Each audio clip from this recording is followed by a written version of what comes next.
Hello दोस्तों, नमस्कार। कैसे हैं आप सभी लोग। उम्मीद करता हूं कि आप लोग भी अपने परिवार के साथ स्वस्थ होंगे। दोस्तों, पिछली कहानी मैंने आपको मुंडाची पेलम के आदमखोर की सुनाई थी, जिसे आप लोगों ने बहुत पसंद किए। इन कहानियों को और अधिक रियल लगने के लिए मुझे कहानी को अपने शब्दों में लिखना पड़ता है, ताकि जब मैं आप लोगों को ये कहानी सुनाऊं तब आप लोगों को भी ऐसा लगे कि ये सभी घटनाएं आपकी आंखों के सामने ही घटित हो रही हैं। आप लोगों के कमेंट मेरे घर वाले भी पढ़ते हैं, और कमेंट पढ़ने के बाद उन्हें जो खुशी मिलती है उसका मज़ा ही कुछ अलग है। इसके लिए मैं आप सभी लोगों का दिल से आभारी हूँ। तो दोस्तों, एक बार फिर से मैं आप लोगों के लिए केनेथ एंडरसन की एक बहुत ही रोमांचक कहानी लेकर आया हूँ, जिसका नाम है हैदराबाद का हत्यारा। दोस्तों, जिस समय ये कहानी घटित हुई थी उस समय दक्षिण भारत में सिर्फ 3 प्रेसिडेंसी हुआ करती थी। एक मद्रास प्रेसिडेंसी, दूसरा स्टेट ऑफ हैदराबाद और तीसरा बम्बई प्रेसिडेंसी। कुछ समय बाद इन प्रेसिडेंसी को तोड़कर अलग अलग राज्य बनाए गए। तमिल भाषा बोलने वाले लोगों के लिए तमिलनाडु राज्य बना। जो लोग तेलुगु भाषा बोलते थे उनको आंध्र प्रदेश दे दिया गया। कुछ लोग कन्नड़ भाषा वाले थे तो उन्हें कर्नाटक मिला, और मराठी भाषा बोलने वालों के लिए महाराष्ट्र बना। ये बात तो आप लोग जानते ही होंगे। हमारे दक्षिण भारत में कृष्णा नाम की नदी बहती है। ये नदी आंध्र प्रदेश, तेलंगाना, महाराष्ट्र और कर्नाटक, इन सभी राज्यों से होकर गुजरती है। एक जगह पर तो ये नदी महाराष्ट्र और आंध्र प्रदेश के बॉर्डर को अलग अलग करती है। जिस आदमखोर की बात आज हम कर रहे हैं, ये आदमखोर इसी नदी के आसपास लोगों को अपना शिकार बना रहा था। ये आदमखोर लगभग 50 किलोमीटर स्क्वायर एरिया में एक्टिव था। इतने बड़े क्षेत्र में लोगों को मारने के कारण इसको इतने बड़े क्षेत्र में ढूंढकर मारना बहुत ही मुश्किल काम था। शुरुआत में इसने अलग अलग जगह पर कई सारे लोगों को अपना शिकार बनाया। और दोस्तों, आप लोग विश्वास नहीं मानेंगे, शुरुआत के 10-15 लोगों के मारे जाने के बाद भी लोग ये नहीं जान पाए थे कि इन सभी घटनाओं के पीछे एक आदमखोर जानवर है। दरअसल ये आदमखोर अक्सर उन्हीं लोगों को अपना शिकार बनाता था जो जंगल के पास से अकेले गुजर रहे होते थे। डिगवामेटा नाम की जगह के पास कुछ छोटे छोटे रेलवे स्टेशन थे, जिनमें काम करने वाले रेलवे कर्मचारियों को यह आदमखोर अपना शिकार बना रहा था। इन सभी घटनाओं के पीछे एक आदमखोर है, इसका पता तब चला जब एक दिन एक बहुत भयानक घटना घटी। एक दिन 2 दोस्त जो रेलवे में काम किया करते थे, जो रेलवे की पटरियों का निरीक्षण किया करते थे, वे दोनों शाम के समय वापस लौट रहे थे। तभी उनमें से एक आदमी ने एक कोयल को पेड़ पर से उड़ते हुए देखा। ये एक मादा कोयल थी। दोस्तों, आप लोग जानते होंगे, मादा कोयल अपने अंडे दूसरे पक्षियों के घोंसले में रख देती है। वो अपने अंडे खुद नहीं सेती है।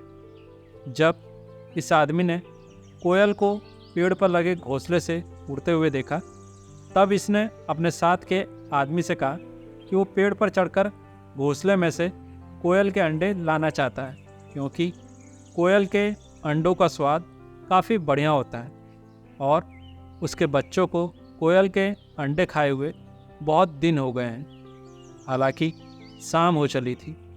दूसरे आदमी ने उससे कहा कि वो कल सुबह आकर अंडों को नीचे उतार ले, अभी हमें वापस लौटना चाहिए। लेकिन वो आदमी नहीं माना। वो पेड़ पर चढ़ गया और उसे कोयल के 3 अंडे भी मिल गए।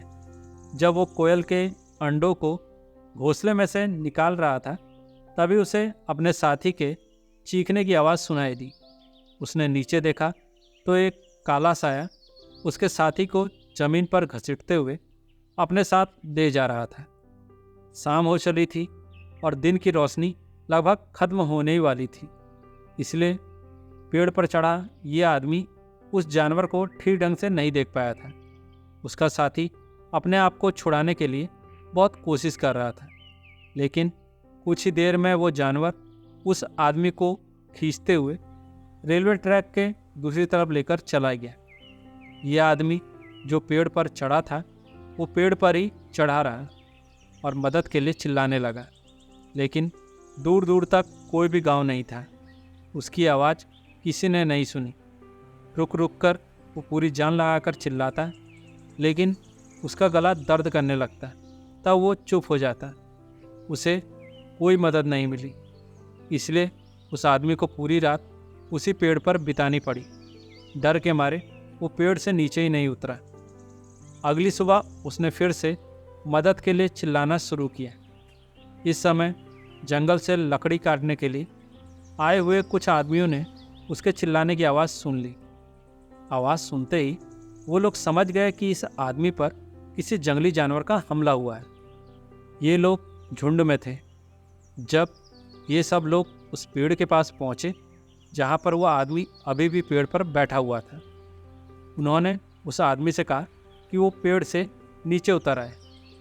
इन आदमियों को देखकर पेड़ पर चढ़े आदमी के अंदर का डर कुछ कम हुआ और उसने नीचे उतरकर लोगों को बताया कि पिछली शाम उसके साथी को कोई जानवर अपने साथ खींचकर ले गया है और वो पूरी रात इसी पेड़ पर बैठा रहा था। उस आदमी द्वारा बताए गए जानवर की आकृति के अनुसार उन लोगों ने निष्कर्ष निकाला कि ये जानवर एक टाइगर है। जिन लोगों ने उस आदमी को पेड़ पर से नीचे उतारा था वो लोग इन्हीं जंगलों में आया जाया करते थे, इसलिए उन्हें पता था कि ये काम इस टाइगर का है। इस घटना के पहले भी इस टाइगर ने कई सारे लोगों को अपना शिकार बनाया था, लेकिन अभी तक कोई भी आदमी ये जान नहीं पाया था कि ये काम इसी टाइगर का है। इस घटना के बाद पहली बार लोगों को पता चल पाया था कि वो टाइगर ही इंसानों पर हमला कर रहा है। इस घटना की जानकारी पुलिस वालों को भी दी गई। पुलिस की तरफ से प्रेस में एक नोट जारी किया गया, जब तक टाइगर मारा नहीं जाता है तब तक यहाँ का पूरा जंगल शिकार के लिए खोल दिया गया है। इसका मतलब जो भी शिकारी इस टाइगर को मारना चाहे उन्हें सरकार से पास जारी करवाने की आवश्यकता नहीं है। वे लोग अपने हथियार के साथ जंगल में आज़ादी से आ जा सकते हैं। इस आदमखोर को मारने के लिए कई सारे लोकल शिकारी आए, लेकिन जैसे ही इस टाइगर को ये पता लग जाता कि उसकी जान को खतरा है, तब वो उस जगह को छोड़कर कहीं और चला जाता और फिर कहीं दूर जाकर इंसानों को अपना शिकार बनाता। इसने बहुत बड़े क्षेत्र में लोगों को मारा। इसके कारण कोई भी लोकल शिकारी इस टाइगर को नहीं मार पाया। यहाँ तक कि जितने भी लोग जंगल में मारे जाते थे उन लोगों की लाश भी नहीं मिलती थी। स्वाभाविक सी बात है, इतना खुखार होने के कारण सभी लोगों ने यह मान लिया था कि ये टाइगर कोई बुरी आत्मा है जो इंसान के बाद खुद तो गायब हो जाती है, साथ में ही वो अपने शिकार को भी गायब कर देती है। लेकिन एंडरसन का तर्क था कि किसी भी मारे गए इंसान को खोजने का भरपूर प्रयास नहीं किया गया था। अधिकतर गाँव में किसी भी आदमी के पास हथियार नहीं होते थे। ऐसे में बिना हथियार के लोग मारे गए इंसानों की लाश ढूंढने के लिए जंगल में जाते ही नहीं थे, बल्कि हल्की फुल्की खोजबीन के बाद ये लोग मान लेते थे कि वो इंसानी लाश गायब हो चुकी है, जैसे वो टाइगर गायब हो गया है। इस आदमखोर की एक ख़ास बात ये भी थी कि ये हर शिकार के बाद अपनी जगह को बदल लेता था। इसने इंसानों को मारने के लिए एक अलग पैटर्न बनाया था, जिसमें वो एक जगह शिकार करने के बाद उस जगह से चला जाता था और 3-4 महीने बीतने के बाद फिर से उसी जगह के आसपास इंसानों का शिकार किया करता था। अभी तक के इंसानों पर किए गए हमले में किसी भी आदमी द्वारा इस टाइगर का मुकाबला नहीं किया गया था। अभी तक उसने जितने भी शिकार किए थे वो बड़ी आसानी से ही कर लिए थे। सिर्फ एक बार गांव के लोगों द्वारा हिम्मत दिखाई गई थी, वह भी तब जब हैदराबाद के पास के एक गांव के आदमी को ये टाइगर मारकर अपने साथ ले जा रहा था। तभी गांव वालों द्वारा इसका पीछा किया गया और मजबूरन इस टाइगर को अपने शिकार को बिना खाए छोड़ना पड़ा था। दरअसल ये आदमी बहुत गरीब था, जो मजदूरी करके अपने परिवार का पेट पाला करता था। एक दिन ये आदमी घर से मजदूरी करने के लिए निकला ही था। तभी गांव के बाहर जाते ही टाइगर ने इस आदमी पर हमला कर दिया। इस घटना के समय सुबह के 8:30 बज रहे थे। गांव के सभी लोग अपने अपने कामों में व्यस्त थे। जब टाइगर ने इस मजदूर आदमी पर हमला किया, तब यह आदमी चीखते चिल्लाते हुए गांव की तरफ आने लगा। जितने भी लोगों ने इस आदमी को चिल्लाते हुए सुना, वो सभी अपना काम धंधा छोड़कर इस आदमी की तरफ दौड़ पड़े। उन लोगों ने देखा कि यह आदमी गांव की तरफ दौड़ता हुआ आ रहा है और उसका पीछा एक टाइगर कर रहा है। लेकिन टाइगर की रफ्तार के आगे यह आदमी टिक नहीं पाया। टाइगर ने इस आदमी के गर्दन को अपने मुंह में दबाया और उसे ज़मीन पर पटक दिया। गांव के लोगों ने जब देखा कि टाइगर ने उनके साथी को ज़मीन पर गिरा दिया है, तब ये सभी लोग अपने साथी को बचाने के लिए लाठी डंडा लिए टाइगर की तरफ दौड़े। जब टाइगर ने देखा कि इतने सारे लोग इसी की तरफ बढ़ रहे हैं, तब उसने मजदूर आदमी को छोड़ दिया और वो जंगल में भाग गया। टाइगर ने इस आदमी को छोड़ तो दिया था, लेकिन इस आदमी के गले पर टाइगर के दांतों से काफ़ी गहरे घाव हो गए थे, जिसके कारण उस आदमी के गर्दन की एक नस कट गई थी और उसमें से पिचकारी की तरह खून निकल रहा था। जब तक गांव वाले इस आदमी को अस्पताल ले जा पाते, इस आदमी की मौत हो गई। इसी गांव का एक आदमी हैदराबाद के नवाब के महल में काम किया करता था। उसके जरिए ये सूचना हैदराबाद के नवाब तक भी पहुंचाई गई। पुराने ज़माने में राजा महाराजा शिकार के काफ़ी शौकीन हुआ करते थे। हालांकि अंग्रेजी शासन आने के बाद ये राजा महाराजा सिर्फ नाम के राजा महाराजा रह गए थे। हैदराबाद के नवाब ने इस टाइगर को मारने का मन बनाया। उन्होंने गांव के पास जहां पर टाइगर ने इस मजदूर आदमी को छोड़ा था, उसी के पास पेड़ पर एक मचान बनवा दिया और उस मजदूर आदमी की लाश की जगह पर एक पुतला रखवा दिया, जिसे देखने से ऐसा लग रहा था कि कोई आदमी ज़मीन पर गिरा पड़ा है। नवाब का अनुमान था कि टाइगर रात होने पर एक ना एक बार इस जगह पर ज़रूर वापस लौटेगा और जब वो दूर से इस पुतले को देखेगा, तब उसे ऐसा लगेगा कि वहाँ पर उसका मारा गया शिकार अभी भी गिरा पड़ा है। रात होते ही नवाब ने मचान पर अपनी पोजीशन ले ली। उसके पास एक महंगी राइफल भी थी, जिससे बहुत सटीक निशाना लगाया जा सकता था। हो सकता था कि वो टाइगर उसी दिन मर गया होता, लेकिन टाइगर की किस्मत बहुत अच्छी थी।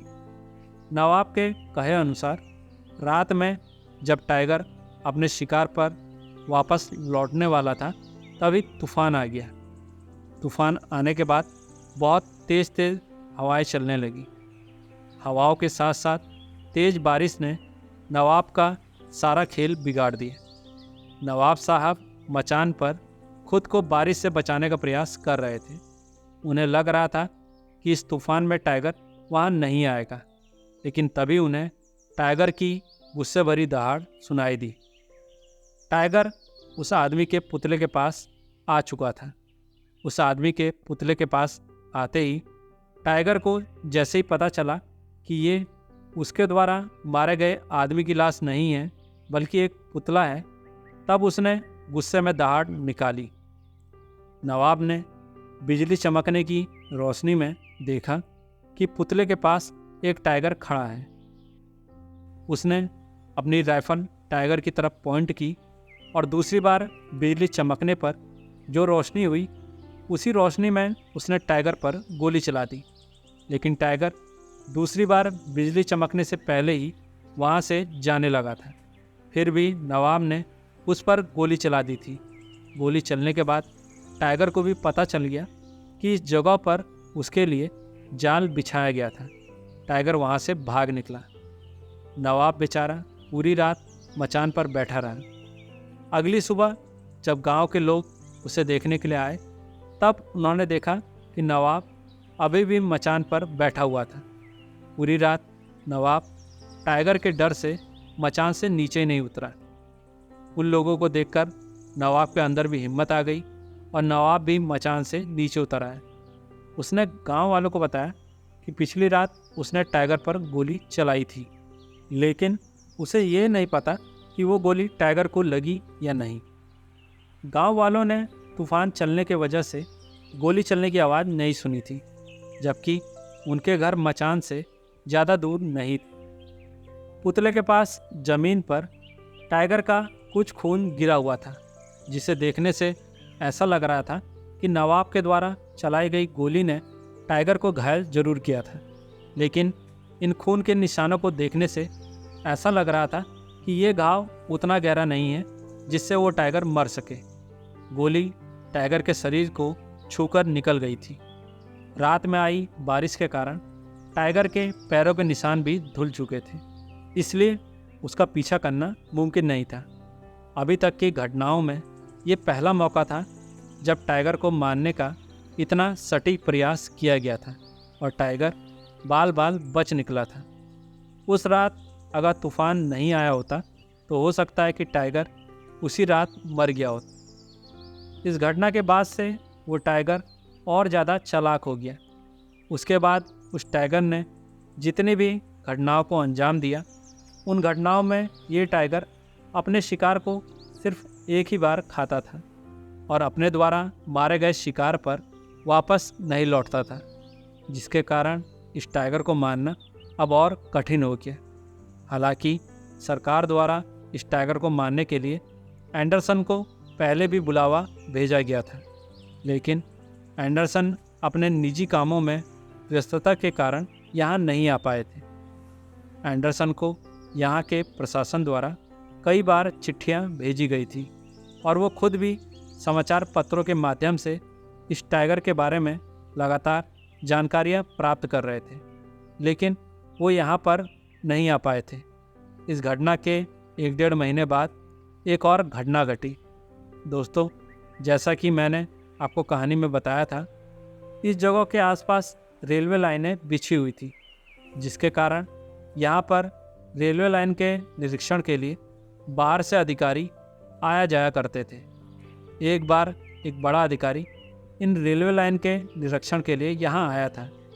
रेलवे लाइन के निरीक्षण के लिए इन्हें काफ़ी दूर दूर तक जाना पड़ता था, इसलिए इस अधिकारी के साथ 2 कूलियों को लगा दिया गया था। इन कूलियों का काम होता था ट्रॉली पर धक्का देना।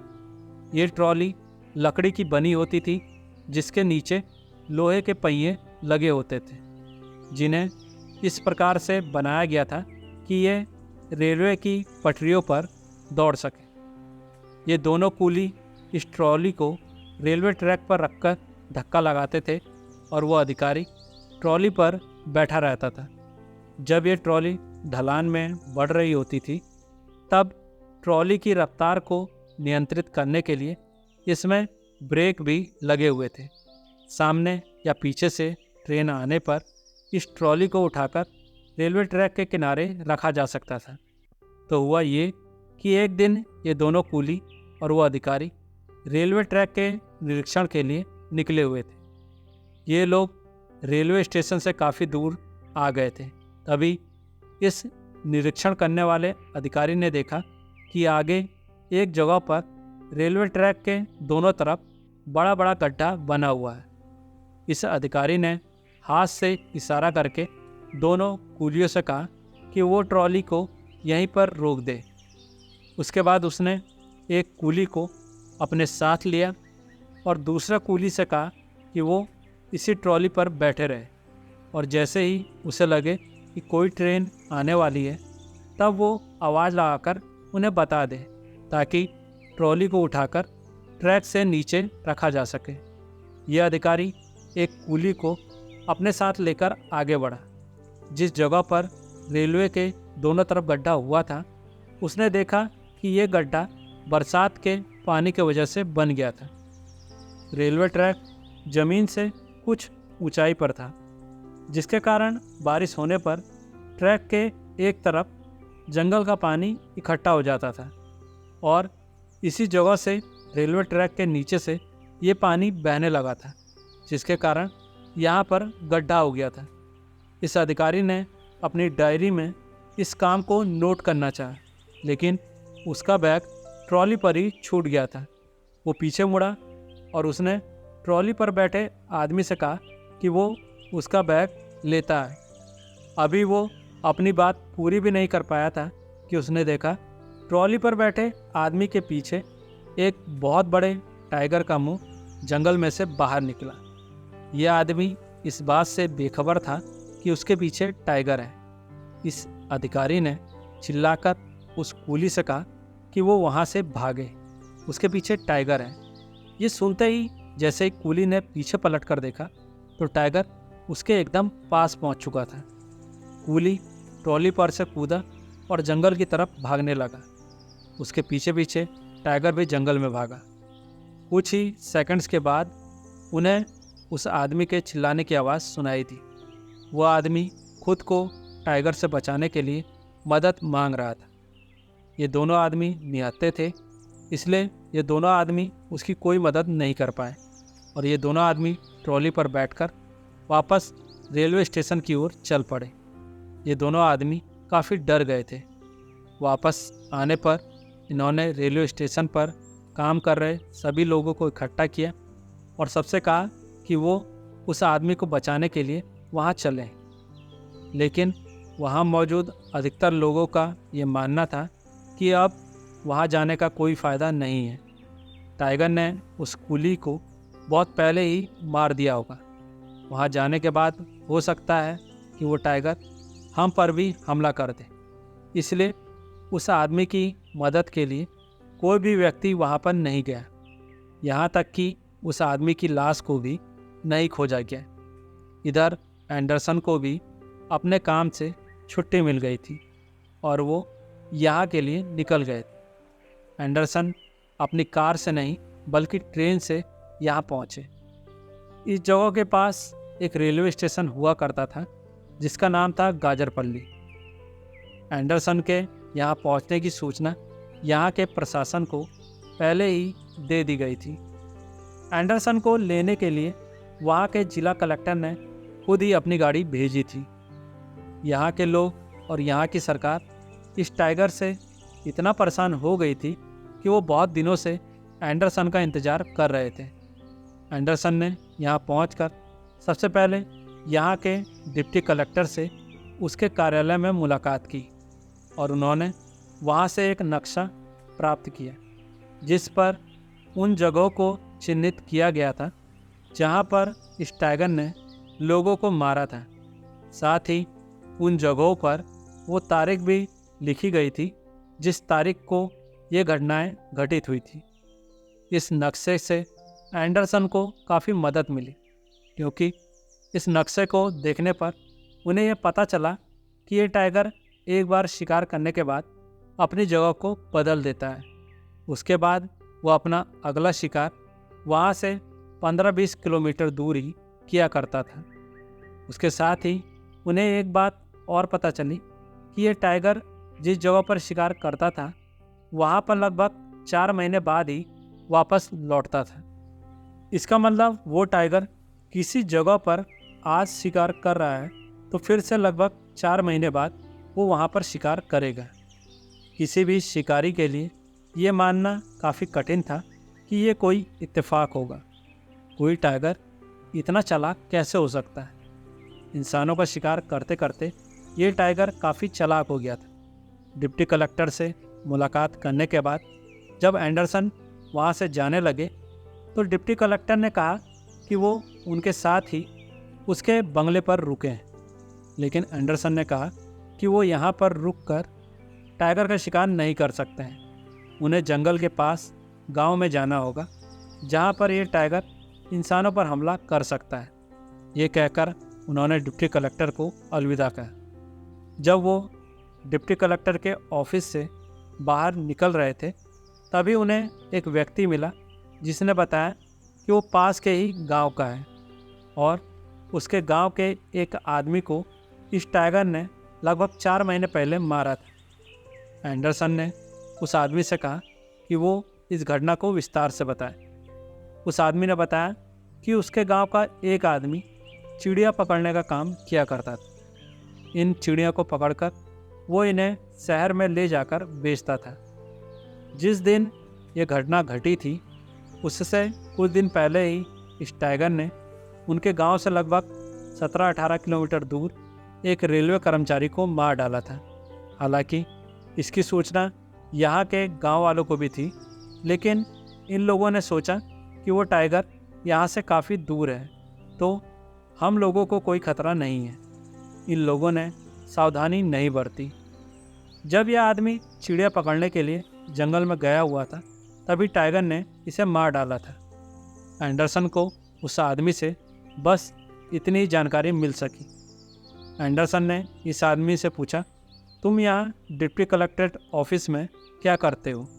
तो उसने बताया कि वो एक फॉरेस्ट गार्ड है और उसका नाम अली बेग है, जिसे उर्दू और तेलुगु दोनों भाषाएं आती हैं। वहाँ के लोकल गांव वाले सिर्फ तेलुगु भाषा बोलते थे और एंडरसन को तेलुगु भाषा बिल्कुल नहीं आती थी। इसलिए एंडरसन वापस डिप्टी कलेक्टर के पास गए और उन्होंने डिप्टी कलेक्टर से कहा कि उन्हें इस टाइगर को मारने के लिए 2 फॉरेस्ट गार्ड की आवश्यकता है, जिसमें एक अली बेग था और दूसरा अली बेग का दोस्त जिसका नाम कृष्णप्पा था। कृष्णप्पा को सिर्फ तेलुगु भाषा आती थी, एंडरसन को हिंदी भाषा आती थी और हिंदी और उर्दू भाषा लगभग एक जैसी है। इसलिए अली बेग एक ट्रांसलेटर की तरह उनके काम आ सकता था। डिप्टी कलेक्टर ने उन दोनों फॉरेस्ट गार्ड की ड्यूटी एंडरसन के साथ लगा दी। एंडरसन ने उन दोनों फॉरेस्ट गार्ड को अपने साथ लिया और उनसे कहा कि वो सबसे पहले उस चिड़िया पकड़ने वाले आदमी के घर जाना चाहते हैं। हाल फिलहाल में इस जगह के पास सिर्फ यही एक घटना घटित हुई थी, इसलिए एंडरसन वहाँ जाना चाहते थे। उस आदमी के घर पर आने के बाद एंडरसन को उस चिड़िया मार का बेटा मिला, जिसकी उम्र लगभग 23 साल थी। इस आदमी का घर गांव से एकदम अलग हटकर जंगल के बीचों बीच बना था। इस घर में इस लड़के की माँ और इसकी पत्नी भी रहा करती थी। इस लड़के की एक 1.5 साल की बच्ची भी थी।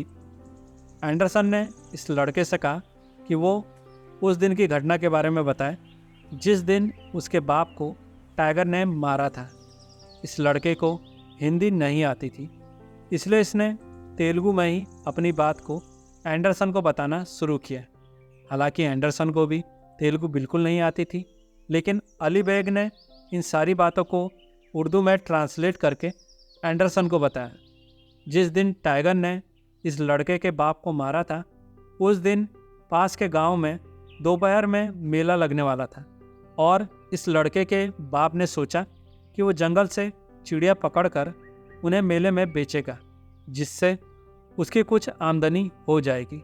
लेकिन जंगल में जाने के बाद वो वापस ही नहीं लौटा। रात होने तक जब इस लड़के का बाप वापस नहीं लौटा, अगली सुबह कई सारे लोग इकट्ठा होकर जंगल में उसे ढूंढने के लिए गए। तब उन्हें इस आदमी की खून से सनी धोती जंगल में मिली। हालांकि उन्हें इस आदमी की लाश नहीं मिली, लेकिन वो समझ चुके थे कि टाइगर ने उसे भी मार डाला है। तो दोस्तों, कहानी के इस भाग में इतना ही। कहानी में अभी बहुत कुछ बाकी है, जिसे मैं अगले भाग में आपको सुनाऊंगा।